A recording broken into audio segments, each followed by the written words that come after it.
The vast emptiness of space suddenly lit up with a bright flash. A massive ship, unlike anything ever seen on Earth, appeared at the edge of the solar system. Its sleek, metallic surface reflected the distant sunlight, creating a spectacle that would have been beautiful if it wasn't so terrifying. Back on Earth, in a secret underground facility, alarms blared. Men and women in military uniforms rushed about, their faces a mix of excitement and fear. General Sarah Thompson, a tall woman with graying hair and steely eyes, stood at the center of the chaos, barking orders. "I want all eyes on that ship. What's its trajectory? Any signs of hostile intent?" she demanded. A young technician, his fingers flying over a keyboard, called out, "Ma'am, it's heading straight for Earth. ETA 6 hours." Thompson's jaw clenched. This was the moment humanity had both dreaded and eagerly anticipated for centuries. First contact with an alien civilization. As news of the approaching ship spread, the world erupted into panic. People flooded the streets, some in celebration, others in terror. Governments scrambled to respond, but in the face of such an unprecedented event, most were left floundering. In New York City, Dr. Alex Chen, a brilliant linguist and sinologist, was hastily escorted to a waiting helicopter. As the chopper lifted off, he clutched his laptop bag tightly, his mind racing with possibilities. Years of research and speculation were about to be put to the test. Hours ticked by, filled with tense preparations and wild speculation. Then, as the alien ship entered Earth's orbit, something unexpected happened. Instead of the invasion many feared, a small shuttle detached from the main vessel and began a controlled descent towards the United Nations headquarters. World leaders, hastily assembled, watched in awe as the shuttle gracefully touched down in the plaza. A hush fell over the crowd as a door slid open with a soft hiss. 3 figures emerged, each over 7 feet tall. Their bodies were covered in iridescent scales, and their large, multifaceted eyes scanned the assembled humans with what seemed like curiosity. Dr. Chen stepped forward, his heart pounding. He raised his hand in what he hoped was a universal gesture of peace and spoke into a device of his own design, meant to translate his words into a range of potential alien languages. "Welcome to Earth," he said, his voice surprisingly steady. "We come in peace and hope for friendship." The aliens tilted their heads, seemingly processing his words. Then, to everyone's shock, one of them spoke in perfect English. "We are the Zarthaxi, emissaries of the Galactic Empire," the alien said, its voice a melodious trill. "We have come to bring your world into our fold." Murmurs rippled through the crowd. General Thompson, standing nearby, tensed visibly. The alien continued, "For millennia, we have watched your species grow. Now you are ready to join us among the stars." Dr. Chen, recovering from his initial surprise, asked, "And if we choose not to join?" The alien's multifaceted eyes seemed to darken. "That would be unfortunate. The Empire does not take rejection lightly." As these words hung in the air, humans and aliens alike sensed a shift. What had started as a moment of wonder was quickly turning into something far more dangerous. In orbit, the massive alien ship loomed, a silent threat. On the ground, world leaders exchanged worried glances, and in a hidden bunker deep beneath the Earth's surface, a team of scientists worked feverishly on a secret project that might just be humanity's only hope. The Zarthaxi, seemingly oblivious to the tension they had created, began to outline their plans for Earth's integration into the Empire. They spoke of advanced technology, interstellar travel, and the benefits of joining a galactic civilization. But as they talked, General Thompson noticed something in their demeanor. A hint of arrogance, a touch of condescension. These aliens, for all their advanced technology, didn't see humans as equals. They saw Earth as just another world to be added to their collection. As the sun set on this historic day, humanity found itself at a crossroads. The stars, once a distant dream, were now within reach. But the price of that dream was becoming clear, and it was steep. In the coming days, weeks, and months, humanity would face its greatest challenge yet. The Galactic Empire had arrived, expecting an easy conquest. They would soon learn that humans were unlike any species they had encountered before. For the first time in its long history, the Galactic Empire was about to go to war, and humanity's warning would ring out across the stars. The days following first contact were a whirlwind of activity. World leaders huddled in emergency sessions, militaries went on high alert, and the public wavered between excitement and fear. At the center of it all were the Zarthaxi, the alien emissaries who had taken up residence in a hastily prepared compound near the United Nations. Dr. Alex Chen found himself working around the clock, trying to learn more about the aliens and their empire. Despite their ability to speak English, communication was challenging. The Zarthaxi seemed to have little interest in Earth's cultures or history, focusing instead on what they called the integration process. 1 week after their arrival, the Zarthaxi called for a global broadcast. As billions watched, the alien leader, who called himself High Commander Zox, addressed the world. People of Earth, Zox began, his voice a mix of honey and steel. The time has come for you to join the Galactic Empire. We offer you the stars, but this gift comes with a price. General Sarah Thompson, watching from a secure bunker, felt her stomach tighten. She had been right to be wary. Zox continued, Earth will become a protectorate of the Empire.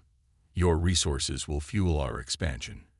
Your people will serve in our fleets. In return, you will receive our protection and technology. The alien paused, his multifaceted eyes gleaming. You have 48 hours to surrender control of your governments to our appointed overseers.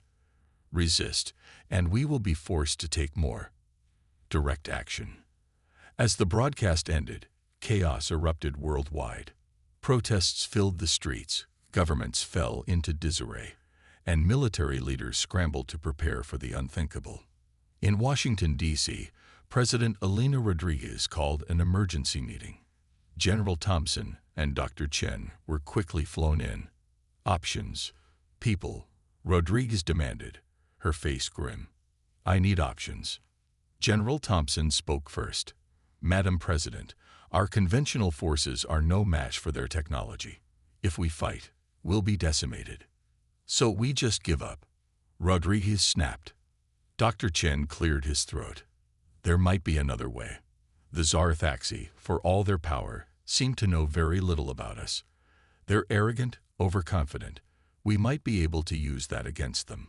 Explain, the president said, leaning forward. Chen outlined a daring plan. They would appear to comply with the Empire's demands while secretly preparing for resistance. They would use the 48 hours to gather as much information as possible about the aliens' weaknesses. It's risky, Thompson warned. If they catch on, it's better than outright surrender or certain defeat, Rodriguez said. She turned to her communications director. Prepare a statement. Tell the world we're considering the Empire's offer.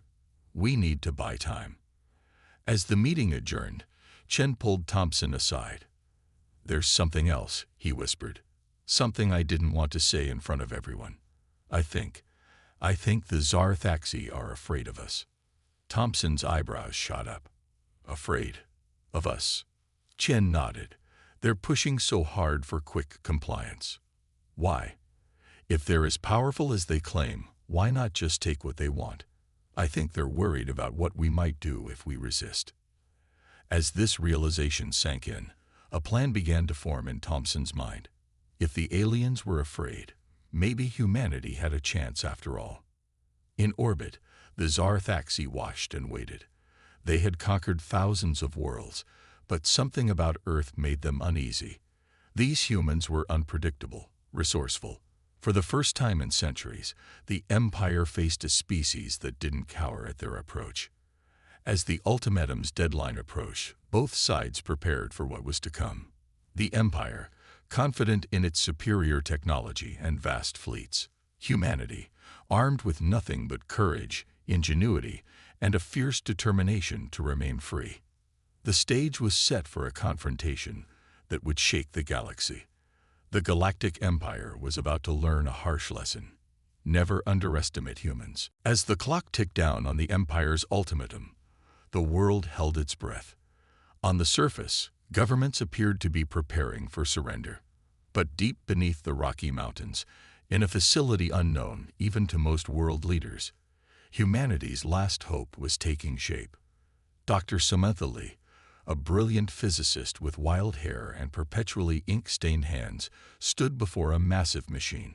It hummed with barely contained energy, bathing the cavernous lab in an eerie blue glow. "It's ready," she announced to the small group of scientists and military personnel gathered around her. "Project Prometheus is operational." General Thompson stepped forward, her eyes wide with a mixture of hope and disbelief. "You're certain it will work?" Dr. Lee nodded, her face set with determination. "As certain as I can be without a full-scale test, which we don't have time for." Thompson turned to President Rodriguez, who had insisted on being present for this moment. "Madam President, the decision is yours." Rodriguez took a deep breath, the weight of humanity's future heavy on her shoulders. "Do it," she said firmly. As the scientists rushed to make final preparations, Dr. Chen approached the president. "I've been studying the Zarthaxi communications," he said, his voice low. "I think I've found something. A weakness in their technology." "What kind of weakness?" Thompson asked, joining the conversation. Chen's eyes gleamed with excitement. "Their systems rely heavily on quantum entanglement for faster-than-light communication, but there's a specific frequency that seems to disrupt the entanglement." "And Prometheus," Rodriguez began, realization dawning, "can generate that exact frequency on a massive scale," Dr. Lee finished, overhearing the conversation. "We didn't know it when we started the project, but we've basically built the perfect countermeasure to their tech." A spark of hope ignited in the room. For the first time since the Zarthaxi arrived, it felt like humanity might have a fighting chance. Above ground, the situation was tense. The Zarthaxi, growing impatient with Earth's delayed response, had begun positioning their ships for a show of force. Major cities around the world reported strange energy readings as alien vessels took up positions in low orbit. In New York, Tokyo, London, and other metropolises, people looked up at the sky with fear and awe. The massive ships loomed overhead, a constant reminder of the Empire's power. But in a small town in the American Midwest, something unusual was happening. Jake Miller, a teenager with a passion for amateur radio, was picking up strange signals on his homemade equipment. Signals that seemed to be coming from the alien ships, but were like nothing he'd ever heard before. Excited and a little scared, Jake reached out to his online community of radio enthusiasts. Soon, reports were coming in from around the world. The alien ships were talking to each other, and somehow, humanity was listening in. As this information made its way to military intelligence, the team at Project Prometheus realized they had an unexpected advantage. They could eavesdrop on the enemy. With less than an hour left before the ultimatum expired, everything was ready. Dr. Lee stood at the main control panel of the Prometheus device, her hand hovering over the activation switch. General Thompson gave the order. "Commence Operation Wildfire." Dr. Lee flipped the switch. For a moment, nothing seemed to happen. Then a low hum filled the air, quickly building to a crescendo. Around the world, sensitive instruments picked up a massive surge of energy emanating from somewhere in the Rocky Mountains. In orbit, the Zarthaxi ships suddenly went dark. Their lights flickered and died, and they began to drift aimlessly in space. On the ground, the alien compound near the UN erupted into chaos. The Zarthaxi emissaries, cut off from their fleet and their precious quantum communication network, found themselves suddenly vulnerable. As reports flooded in from around the world, President Rodriguez turned to her team, a fierce glint in her eye. "Send the message," she ordered. Moments later, every TV, radio, and communication device on the planet broadcast a single sentence. "To the Galactic Empire, humanity rejects your ultimatum. This is our home, and we will defend it. Run. The battle for Earth was about to begin, and humanity had just fired the first shot. The world held its breath as humanity's defiant message echoed across the planet. For a moment, an eerie silence fell. Then, all hell broke loose. High Commander Zox, his multifaceted eyes flashing with rage, barked orders to his confused subordinates. Re-establish contact with the fleet. Now. But their advanced quantum communication devices remained stubbornly silent, rendered useless by Project Prometheus's energy field. The Zarthaxi, for the first time in centuries, felt a foreign emotion. Fear. In orbit, the massive alien ships drifted aimlessly, their crews scrambling to regain control. Captain Lyra Jung of the newly commissioned Earth Defense Force watched from the bridge of her ship, the EDF Resilience. All ships, move into position, she commanded, her voice steady despite the gravity of the situation. Prepare to engage on my mark. A ragtag fleet of hastily armed Earth vessels, ranging from retrofitted military satellites to civilian spacecraft, formed up around the Resilience. They were outnumbered and outgunned, but they had one crucial advantage. Their systems were unaffected by the Prometheus field. As the human fleet approached the drifting alien armada, the Zarthaxi ships began to show signs of life. Lights flickered on, and some vessels started to reorient themselves. They're adapting faster than we expected, Zhang muttered. She keyed her comm. All ships, engage now. Hit them hard before they fully recover. The space around Earth erupted in a dazzling display of weapons fire. Human ships darted between the lumbering alien vessels, unleashing salvos of missiles and energy beams. The Zarthaxi, still disoriented, struggled to mount an effective defense. On the planet's surface, another battle was unfolding. The Zarthaxi compound near the UN had become a fortress, with the alien emissaries using personal shield technology to defend against human forces. General Thompson, coordinating the global defense from a mobile command center, received updates from around the world. Madam President, she reported to Rodriguez, we're holding our own in space, but the ground situation is more complicated. The aliens have superior personal tech. Rodriguez's face was grim. We need to press our advantage while we have it. What about the Prometheus device? Can we modify it to target their personal shields? Before Thompson could respond, an aide burst into the room. General, we're picking up hundreds of new signals. More alien ships are entering the solar system. The mood in the command center darkened. They had known this was a possibility, but had hoped for more time. In New York, Dr. Chen was leading a team trying to communicate with the trapped Zarthaxi emissaries. As buildings shook from nearby skirmishes, he made a breakthrough. We've cracked part of their language matrix, he said excitedly into his comm. I think I can talk to them now. Back in space, Captain Zhang watched with growing concern as new enemy ships appeared on her sensors. Despite the bravery of her pilots and the element of surprise, they were about to be overwhelmed. That's when something unexpected happened. One of the newly arrived alien ships suddenly opened fire on its own fleet. Confused chatter filled the human communication channels. Zhang leaned forward in her chair, hardly daring to believe what she was seeing. Are they fighting each other? Indeed, a civil war seemed to have erupted within the Zarthaxi ranks. Ships turned on one another, their impressive weapons tearing through advanced shields and armor. On Earth, Dr. Chen's eyes widened as he translated the flood of alien communications. It's a rebellion, he shouted into his comm. Part of the Empire's fleet has turned against them. They're saying they want to help us. As this news spread, a new sense of hope blossomed. The battle was far from over, but the tide had suddenly, dramatically shifted.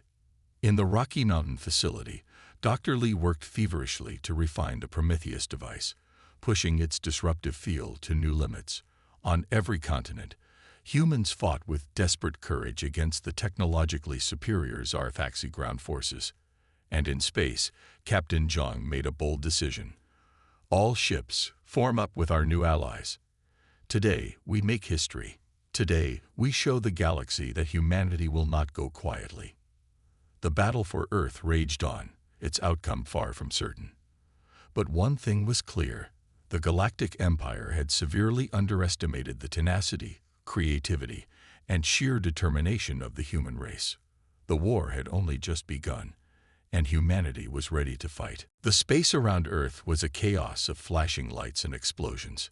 Captain Lyra Zhang's voice crackled over the comms. "All ships, hold your fire on the rebelling alien vessels.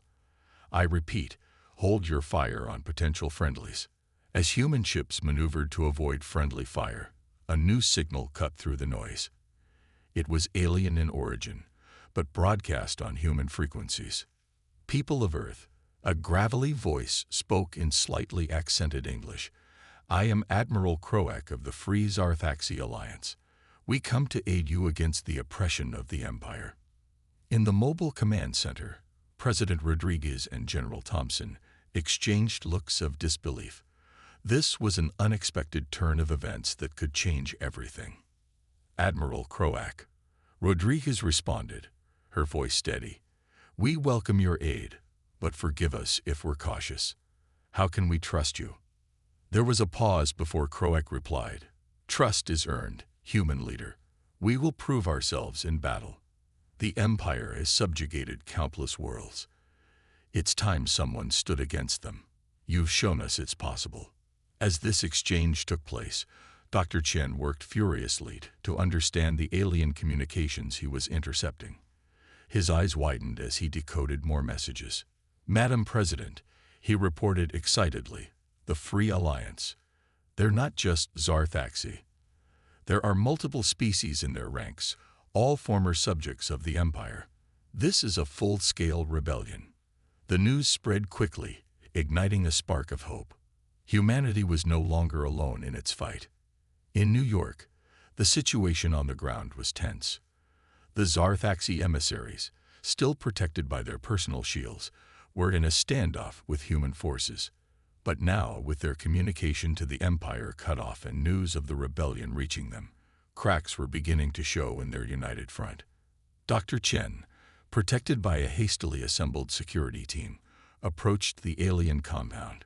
Using his newfound understanding of the Zarthaxi language, he called out to them. "Your empire is falling," he said, his pronunciation careful. "Join us and help build a free galaxy." Inside the compound, the Zarthaxi were divided. Some, like Sub-Commander Zex, saw the logic in Chen's words.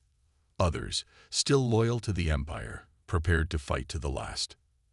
As this drama unfolded on Earth, the battle in space took a decisive turn.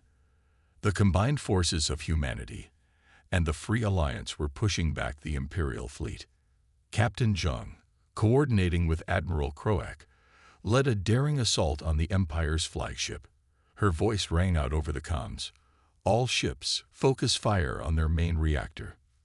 Free Alliance ships, cover our flanks." The space around the massive Imperial ship lit up with weapons fire. Smaller craft darted around it, striking from all angles.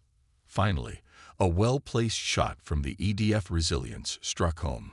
The Imperial flagship's reactor went critical, and the ship began to break apart. On Earth, cheers erupted in every command center as news of the victory spread. But the fight was far from over. In the Rocky Mountain facility, Dr. Lee had made a breakthrough with the Prometheus device. "We can extend the field," she explained to General Thompson over a video call. "Disrupt their FTL capabilities across the entire solar system. They won't be able to call for reinforcements." Thompson nodded grimly. "Do it. We need to contain this fight to our solar system." As the expanded Prometheus field activated, the remaining Imperial ships found themselves truly cut off. Some began to surrender, while others fought with increased desperation. On the ground, the situation was evolving rapidly.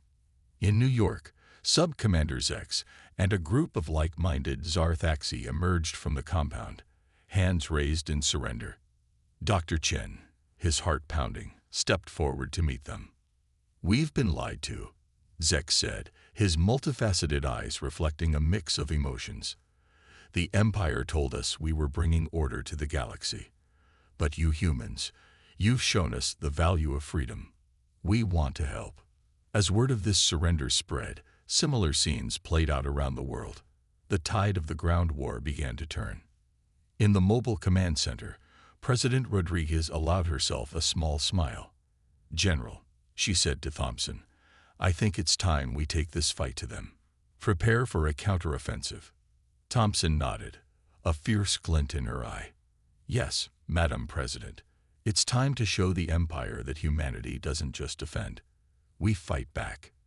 As plans for the counterattack began to take shape, a new chapter in the war was about to unfold. Humanity, standing tall with its newfound allies, was ready to take the fight to the stars. The Earth's night sky blazed with the light of 1,000 explosions. The combined fleet of human and Free Alliance ships pushed relentlessly against the remaining Imperial forces. Captain Lyra Jong, her uniform stained with sweat and her eyes red from lack of sleep, barked orders from the bridge of the EDF Resilience. "Squadron Delta, flank their left. Alliance cruisers, target their support ships." In the vacuum of space, the battle unfolded like a deadly dance. Imperial ships, their once impenetrable defenses now faltering, fought with the desperation of a cornered animal. On the ground, a different kind of battle was taking place. Dr. Alex Chen, working alongside the defected Zarthaxi sub-commander Zex, raced against time to decrypt the Empire's central database. "If we can access their strategic plans," Chen explained, his fingers flying over an alien-human hybrid keyboard, "we can predict their next move." Zex nodded, his multifaceted eyes reflecting the glow of the screens. "The Empire's arrogance will be their downfall. They never expected anyone to breach their systems." In the Rocky Mountain facility, Dr. Samantha Lee monitored the Prometheus device. The expanded field was holding, keeping the Imperial forces cut off from reinforcements. But the strain on the system was growing. "We need to end this soon," she reported to General Thompson. "I'm not sure how much longer we can maintain the field at this intensity." Thompson's face was grim as she relayed this information to President Rodriguez. The president, looking exhausted but determined, made a decision. "It's time for our final push," Rodriguez announced to her war council. "We take the fight to their command ship. End this once and for all." As plans for the final assault came together, a breakthrough came from an unexpected source. Jake Miller, the teenager who had first intercepted the alien communications, had been working with a global network of civilian hackers. They had been probing the edges of the Imperial network, looking for weaknesses. "We found something." Jake's excited voice came over a secure channel. "There's a backdoor in their navigation systems. We can feed them false data." The military quickly verified Jake's discovery. It was true. They had a way to confuse the Imperial fleet's movements. As this news spread, a renewed sense of hope energized the human forces. The plan came together quickly. A joint human alliance strike team would board the Imperial command ship, while the rest of the fleet herded the enemy into position using the navigation hack. Captain Zhang volunteered to lead the strike team. "I know it's risky," she said to Admiral Croak, "but we need someone who understands both human and Zarthaxi tactics." Croak agreed, his gravelly voice filled with respect. "You've earned this right, Captain. May your strike be true." As the final battle approached, Imperial forces began to show signs of breaking. Ships attempted to flee, only to find their navigation systems betraying them. The Prometheus field prevented any escape via faster-than-light travel. High Commander Zox, his once immaculate uniform now disheveled, raged on the bridge of his command ship. "Impossible. How can these primitives be defeating us?" But defeat them they did. Captain Zhang's strike team, using a combination of human ingenuity and Alliance technology, fought their way through the command ship. Imperial soldiers, faced with the unexpected ferocity of human combat techniques, fell back in disarray. Zhang, her breath coming in short gasps, finally reached the ship's bridge. She faced High Commander Zox, her weapon trained on him. "Surrender," she demanded. It's over. For a moment, it seemed Zox might resist. Then, his shoulders slumped. The mighty empire, which had subjugated countless worlds, had been brought low by the very species they had underestimated. As news of Zox's surrender spread, the remaining Imperial ships began to power down their weapons. A cheer went up from every human and Alliance ship. On Earth, people poured into the streets, celebrating their hard-won victory. President Rodriguez, tears in her eyes, addressed the world. Today, we have shown the galaxy the strength of the human spirit. We fought not just for our own freedom, but for the freedom of all sentient beings. The Empire's reign of terror is over. As the sun rose on a new day, humanity looked to the stars not with fear, but with hope. The galaxy was open to them now, full of wonders to explore and allies to meet. The Empire had come to conquer. Instead, they had awakened the sleeping giant. Humanity was ready to take its place among the stars. 1 year had passed since the defeat of the Galactic Empire. Earth, once a remote and isolated world, now bustled with activity from across the stars. The skyline of major cities had changed, with sleek alien architecture blending with human designs. In orbit, ships of various species came and went, a testament to the new era of interstellar cooperation. At the newly established Galactic Council headquarters in Geneva, representatives from Earth and former Imperial worlds gathered for a historic session. The main chamber was a marvel of hybrid technology, combining the best of human ingenuity and alien advancements. President Elena Rodriguez, now serving as Earth's representative, took her place at the central podium. Beside her stood Admiral Croak, his multifaceted eyes surveying the diverse assembly. Friends, allies, fellow sentients, Rodriguez began, her voice carrying across the chamber. 1 year ago, we faced extinction. Today, we stand united, ready to forge a new path for our galaxy. The chamber erupted in applause and various alien vocalizations of approval. Among the attendees, familiar faces could be seen. Dr. Alex Chen, now head of the Interspecies Communication Department, sat with a group of linguists from a dozen worlds. Captain Lyra John, promoted to Admiral, represented Earth's growing space fleet. As Rodriguez continued her speech, the scene shifted to other parts of Earth and beyond. In the Rocky Mountains, Dr. Samantha Lee led a team of human and alien scientists in studying the Prometheus device. We're not just learning about disrupting quantum communications, she explained to a group of wide-eyed students. We're unlocking the secrets of the universe itself. Meanwhile, in a bustling spaceport in New York, Jake Miller, the teenage hacker turned interstellar systems expert, was preparing for his first off-world mission. To think, he mused to a reporter, "A year ago, I was just a kid with a radio. Now I'm helping set up communication networks across the galaxy." Back in Geneva, the Council was discussing the redistribution of the Empire's vast resources. Former Imperial worlds, long exploited for their riches, were now receiving aid and technology to rebuild. Earth, with its unique perspective as both victim and victor, played a key role in ensuring fairness.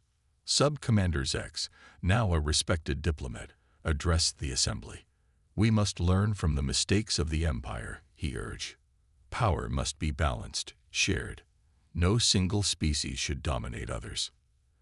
As the session continued, news feeds across Earth and allied worlds broadcast the proceedings. In homes, schools, and public spaces, beings of all species watched with hope and curiosity. On a small farm in the American Midwest, General Sarah Thompson, now retired, watched the broadcast with a smile. Her grandchildren played in the yard, their toys a mix of traditional human playthings and gifts from alien worlds. "You know," she said to her daughter, "when I was their age, we could only dream of this. Now, the stars are their playground." As evening fell, the Galactic Council session came to a close. President Rodriguez and Admiral Croak stood together on a balcony overlooking the city. The sky was alight with the glow of ships and stations in low orbit. "We've come so far," Rodriguez mused. But there's still so much to do, so much to explore. Croak nodded, his alien features set in what humans had learned was a smile. Indeed. But if there's one thing we've learned, it's to never underestimate the power of cooperation and the indomitable spirit of humanity. As they looked to the stars, a new ship rose from the spaceport. Its hull bore the insignia of the United Galactic Alliance, a symbol of hope and unity for all sentient beings. Across Earth and countless worlds beyond, beings of all species looked to the future with optimism. The age of imperial oppression was over. A new era of exploration, cooperation, and shared progress had begun. Humanity, once alone in the cosmic night, had not only survived its trial by fire, but had emerged as a beacon of freedom for the galaxy. The message they had sent to the Empire a year ago still rang true, but with a new meaning. Run, not in fear, but towards a brighter future among the stars.